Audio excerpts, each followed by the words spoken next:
Leif Skuten.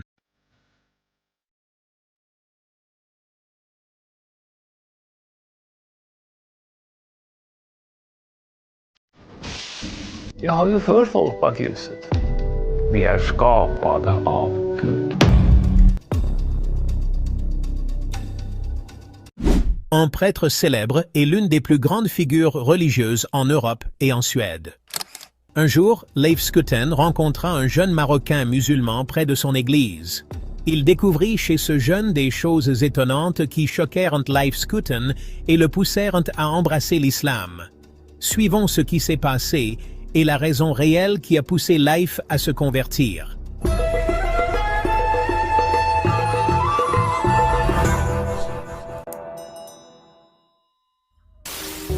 Sommaren 2016, eller tidigt på året 2016, så genomförde jag till och med Ramadan. Jag tänkte, äter inte han så kan ju jag gå och sitta och äta.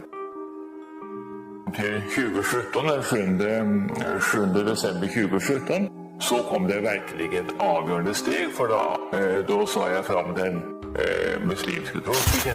Le 8 septembre 2020, les médias suédois ont bouleversé toute la société européenne après que la chaîne suédoise STV ait diffusé un documentaire intitulé The Confession. Ce documentaire, dont la production a pris plusieurs années, a suivi le prêtre Leif Skuten. À l'époque, il avait 75 ans et avait finalement choisi, après plus de 30 ans de service comme prêtre dans l'Église suédoise, d'abandonner sa religion pour embrasser l'islam. Leif naquit en 1945 de parents chrétiens. Il fréquentait l'église chaque semaine, comme les autres enfants élevés au sein d'une famille religieuse chrétienne. Il conserva cette habitude jusqu'à l'adolescence, où il commença à étudier les sciences chrétiennes, la Bible, les apôtres, les doctrines théologiques variées et les croyances. Il devint finalement prêtre assistant, aidant les prêtres seniors dans leurs tâches à l'église. Peu après, Leif quitta la Norvège et partit s'installer dans la ville de Mjölby en Suède en 1984, où il travailla comme prêtre. Par la suite, il fut affecté dans le comté de Skåne, où il exerça comme ministre à Hoc, avant de servir pendant 15 ans à l'église Hungerdam en tant que prêtre retraité. Durant sa carrière dans l'église suédoise, Leif Skuten eut l'opportunité de travailler avec des réfugiés étrangers et leurs causes. Il mena de nombreuses actions bénévoles et humanitaires, aidant pendant des années les étudiants réfugiés en Suède, dont la majorité venait de pays musulmans. Un enseignant de suédois pour migrants contacta Leif, lui expliquant qu'ils avaient un étudiant nommé Abdullah, qui refusait de vivre dans le centre d'accueil en raison des persécutions constantes qu'il subissait. L'enseignant demanda si Leif pouvait l'héberger. N'ayant ni épouse, enfant, ni frère, Leif vivait seul dans sa maison avec ses 2 chiens. Il accepta donc volontiers d'accueillir ce jeune Marocain venu en Suède pour demander l'asile en attendant ses papiers de séjour légaux. Peu de mois après l'installation d'Abdullah, Leif souffrit d'une grave blessure qui le cloua au lit pendant de longs mois. Le jeune Marocain prit soin du prêtre âgé durant cette période difficile.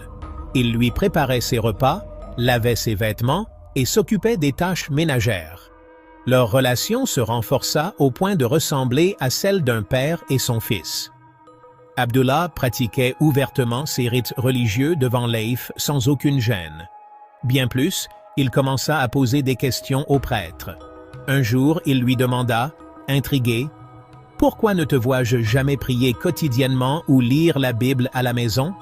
Leif lui répondit qu'il ne le faisait qu'à l'église. Le jeune Marocain lui expliqua alors qu'il priait et lisait le Coran à tout moment et en tout lieu, sans attendre de salaire, contrairement à Leif, qui recevait un revenu de l'église. Ces quelques mots ébranlèrent profondément Leif, qui commença à s'interroger. « Suis-je réellement croyant en ce que je prêche, ou y a-t-il de l'hypocrisie dans ma foi? Est-ce que là, la vraie religion ?» Durant cette période, Leif entama un voyage de découverte de l'islam. Il demanda à Abdullah de l'emmener à la mosquée où il priait pour rencontrer un imam nommé Omar. Le prêtre posa plusieurs questions à Cheikh Omar, qui y répondit et lui offrit des livres sur l'islam. Progressivement, Leif se rapprocha de cette foi sans que ses collègues de l'Église ne s'en aperçoivent. En 2016, il expérimenta le jeûne du Ramadan, malgré les 21 heures quotidiennes de jeûne en Suède cette année-là. Imaginez un homme de plus de 70 ans jeûnant en secret pour la première fois de sa vie. Après de longues réflexions, Leif décida à 75 ans d'embrasser l'islam. Le 7 décembre 2017, il se rendit à la mosquée fréquentée par Abdullah et prononça la shahada, profession de foi, devant l'imam Omar, devenant musulman en secret.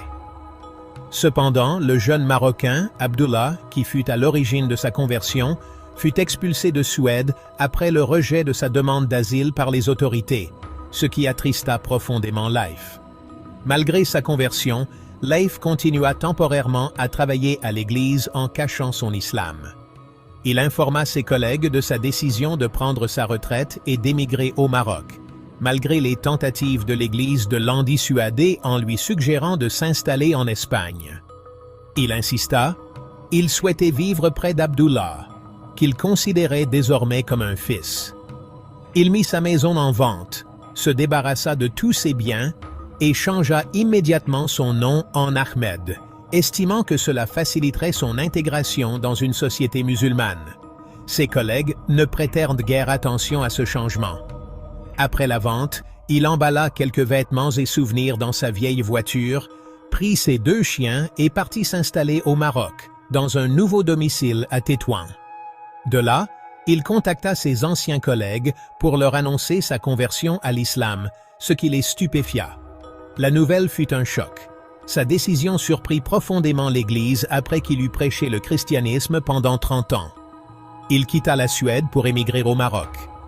L'Église envoya une émissaire spéciale au Maroc pour tenter de le ramener, lui promettant de retrouver son poste et l'incitant à abandonner l'islam.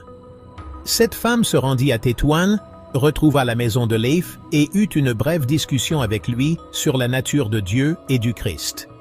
Cheikh Ahmed lui déclara clairement « Je crois en Jésus, mais comme un prophète envoyé par Dieu, non comme un Dieu.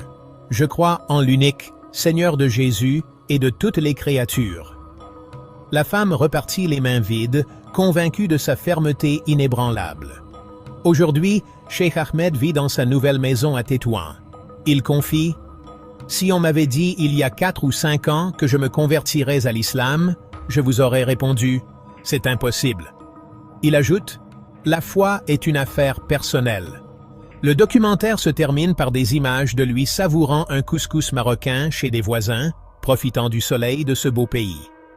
En résumé, cette histoire montre comment Dieu a peut-être vu du bien dans le cœur de cet homme et lui a envoyé ce jeune Marocain pour le guider vers l'islam. Selon vous, quelle est la vraie raison de la conversion de Leif Schouten? Dis-moi vos réflexions dans les commentaires. Merci d'avoir suivi cette histoire. Que Dieu vous protège.